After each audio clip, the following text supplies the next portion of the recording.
Hey everybody, I'm Ashley. I am a Nifty producer, and today I'm gonna show you how I made over my friend's apartment for under $400. This is not gonna be like a move that bus extreme makeover or anything, but it's just gonna be a couple of DIYs and rearranging and redecorating to show how you can really transform a space even if you just give it a little tiny bit of love. This was one of the toughest makeovers we did, even though it was such a small space. This was the first full makeover that I had ever done. Before this, I was just doing Nifty Facebook videos, and I was like, I wanna compile all these really cool Nifty projects into one awesome total apartment makeover and make a YouTube video out of it. So I was like, please let me do it, please let me do it. And thankfully I had very nice people supporting me and were like, okay, do it. It was very difficult. You just don't realize how many elements go into making over even a studio apartment. I was doing some like big builds for that. So building those ottomans and building the desk dining table. There were really big, intense builds involved in this makeover. So it was definitely one of the more labor intensive ones. I was like at 3 o'clock in the morning sawing a little bookshelf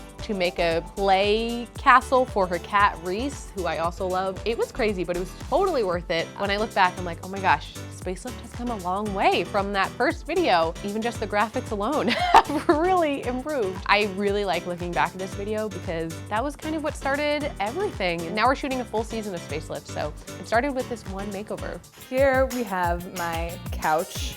It's really a day bed. It's pretty ideal because it's also a trundle bed. You know, I have visitors every other weekend or so, and Ashley actually spends a lot of time on that trundle, I will say. In the video, we mentioned this, but this is all very true. Like, I would always crash at Merle's. At the time, I was working here at BuzzFeed, and I was living really far away at my parents' house, and I was like commuting hours to get to work, but I loved this job and I wanted to do it. And I would always crash at Merle's place. She has that trundle bed. I would always be on there. So I knew this space very well, and I was like, I want to make this space awesome for Merle. It's a space that she is always so welcoming to me. I always crash there, and I knew this was a really welcoming space, and I wanted to function that way too. Giving her this makeover was really exciting, and I don't know, it's always nice to do something for a friend. It is 3 o'clock on Thursday.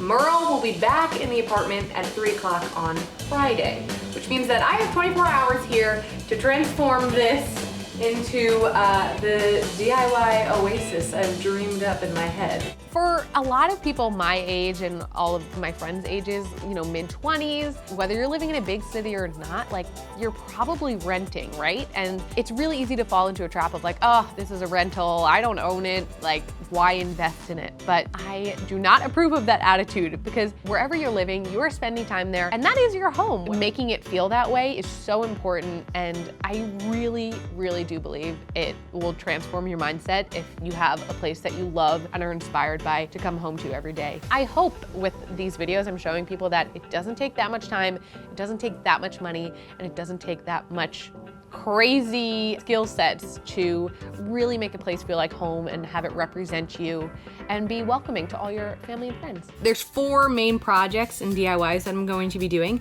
The first is a coffee table storage seat. It's basically a big cube that has 3 functions: a table, a seat, and storage. The second is a convertible desk/dining table. Number 3 is a hanging plant room divider. I'm basically gonna take an old clothing rack and hang some hanging plants on it. That way Merle can use it as a room divider when she wants. The last project is actually not for Merle, it is for Reese. Basically, I'm going to take those cube shelves that Merle wanted to throw away. I'm gonna take one of them and upcycle it into a little cat castle for Queen Reese. The reason there were so many DIYs and big builds is because we had a tight budget for this makeover. It was $400, and that just meant I was gonna have to make a lot of stuff. I was like, okay, we need to do like 6 DIYs in this one video, whereas usually it's just like one video, one DIY. But that's what we had to do to get it done for under $400. And I'm so glad we did, because then we had custom pieces and that are like more unique, more functional, and more customized than if we had just bought expensive things and like had an unlimited budget. Oh